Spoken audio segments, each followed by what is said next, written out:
എന്താണ് ഇസ്ലാം എന്ന് ചോദിച്ചാൽ ബദരീങ്ങൾ എന്ന് നമുക്ക് പറയാം. ബദർ ഇല്ലെങ്കിൽ ഇസ്ലാം ഇല്ല. ബദരീങ്ങളിൽ ചെന്ന് എത്താത്ത ഇസ്ലാമിക ഗുരുപരമ്പരയില്ല.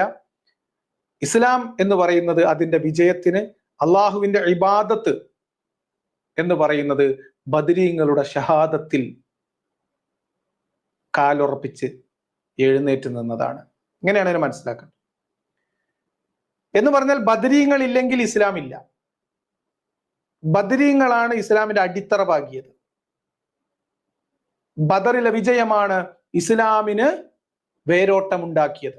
3 പ്രസ്താവനയും സത്യസന്ധമാണ്, ശരിയായ കാര്യമാണ്. അവിടെയാണ് നമ്മൾ എന്തായിരുന്നു ബദർ എന്നും ആരായിരുന്നു ബദരീങ്ങൾ എന്നും മനസ്സിലാക്കേണ്ടത്. എന്തായിരുന്നു ബദർ എന്നും ആരായിരുന്നു ബദരീങ്ങൾ എന്നും മനസ്സിലാക്കുമ്പോൾ എന്താണ് ഇസ്ലാം എന്നും ആരായിരുന്നു മുഹമ്മദും സംഘവും എന്ന്